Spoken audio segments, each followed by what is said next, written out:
परंतु उसमें से 1% भी नहीं होता है।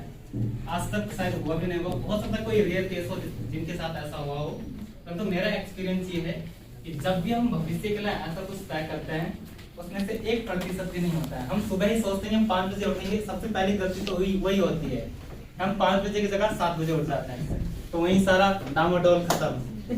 तो आपने ऐसी रणनीति बनाई होगी, उम्मीद करते हैं और सब कुछ सफल होगा, है ना, और आपकी सरकारी नौकरी लग जाएगी। इस बार तो खूब सारे फॉर्म भी हैं और मजे ही मजे आपके। तो खैर इसी में ही मैं आपको कुछ चीजें बता देता हूँ कि जब भी हम ऐसी कोई रणनीति बनाते हैं भविष्य के लिए, तो मेरा मानना यह है स्टूडेंटों के लिए कि जब जागो तब सवेरा।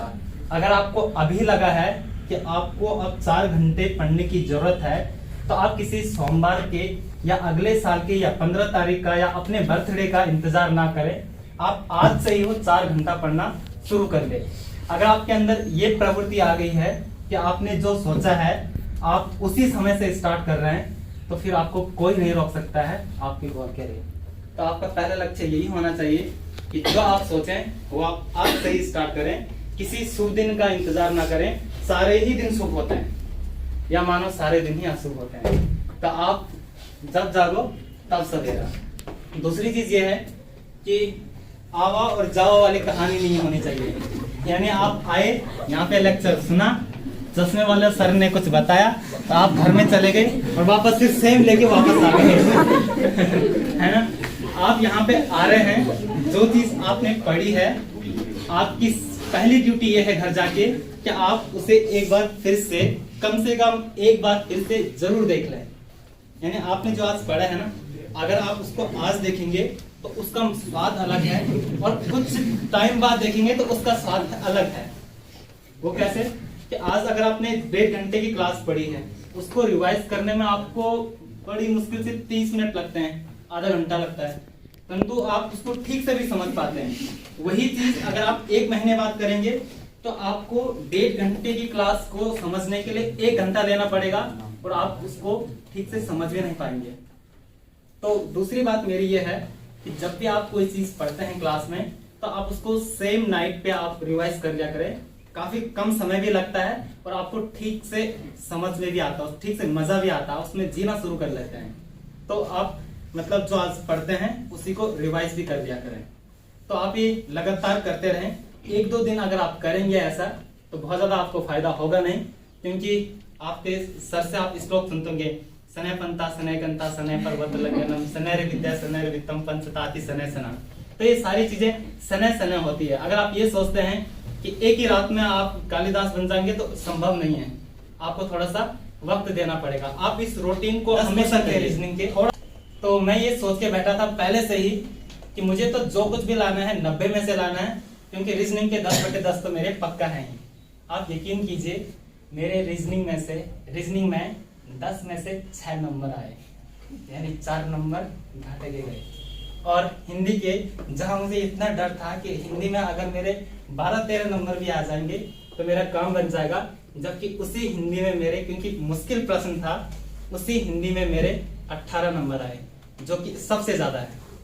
तो अलग चीजें देखी मैंने, ये है कि आप पहले से प्रेडिक्ट नहीं कर सकते हैं पेपर को। पेपर सरल भी होगा तो भी आपको उतना ही ध्यान लगाना है, पेपर आसान भी होगा तो भी आपको उतना ही ध्यान लगाना है। यानी आप हर एक प्रश्न को पूरे वैल्यू दीजिए, क्योंकि आप उसको सही करेंगे आपको 1 ही नंबर मिलेगा अगर वो सरल होगा। अगर मुश्किल प्रश्न हुआ आप उसको सही करेंगे तो भी 1 ही नंबर मिलेगा। सरल प्रश्न है आप उसको गलत करेंगे तो आपको फिर उतना ही पेनल्टी पड़ेगी जितनी पड़ती है। यानी each question will be 1 marks, इसीलिए तो रहता लिखा हुआ कि आप हर क्वेश्चन को बराबर मान्यता दीजिए। आप आसान ना ले किसी भी सेगमेंट को, किसी भी समय ढीला नहीं पड़ना है पेपर में, या इसको तो मैं आसानी से निकाल दूंगा, जहां आप ढीले पड़े वहीं से गाड़ी बाहर। तो आपने ये सारी चीजें ठीक से करनी है। यानी आप 2 घंटे दे रहे हैं, 2 घंटे सीरियस तरीके से दे। ये होगा कब? जब आप यहाँ भी वैसा ही करेंगे। आदत वाली चीज होती है। आप यहाँ क्या करते हैं, जैसा हमारे साथ था, अब तो पता नहीं, खैर हमारे साथ वाले कैसे करते थे, यहाँ के सैटरडे को पेपर को बड़ा आसान समझते थे, यार वो तो यूं ही हो जाएगा, असली दिन तो उसी दिन देख लेंगे जिस दिन पेपर होगा। ऐसा नहीं करना चाहिए। आपके अगर रोज की आदत है वो कि आप एकाग्रता से पेपर करते हैं तो जिस दिन आपका पेपर होगा रियल वाला, उस दिन आपको दिक्कत नहीं होगी। नए काम को करने में हमेशा दिक्कत होती है, परंतु आप हमेशा ही सैटरडे को पेपर दे रहे हैं एकाग्रता के साथ, तो जिस दिन आपका पेपर होगा उस दिन में अगर आप एकाग्र होंगे तो आप ज्यादा भटकेंगे नहीं, क्योंकि आपके लिए नया काम नहीं है ना। आप तो हर शनिवार को ऐसा कर ही रहे हैं, आप यूज्ड टू हो गए हैं। परंतु क्या करते हैं, बाकी दिन हम बनाते हैं मजाक, उस दिन रहते हैं सीरियस, बाकी रिजल्ट बना देता हमारा मत, फिर बाद में मजाक, तो हो ही जाता है। आप जिसको जितनी ज्यादा वैल्यू दोगे बदले में आपको उतनी ज्यादा वैल्यू भी मिलेगी। बस ये कोशिश करते जाओ, कोशिश करते जाओ, कभी हार नहीं मानना है, बस निराश नहीं होना है। ऐसा नहीं समझना है कि हम नहीं कर सकते या ऐसा नहीं हो सकता, वैसा नहीं कर सकते हैं। अगर एक जैबिर अस्वाल कर सकता है तो आप में से सभी लोग अच्छी तरीके से कर सकते हैं। तो आप सभी लोग सक्षम हैं, आपके पास सक्षम टीचर हैं, इंस्टीट्यूट है। बस ये है कि आप में देरी है, बस आपने वो लगातार तैयारी करते रहनी है। एक दिन आपका भी आएगा जब आप यहाँ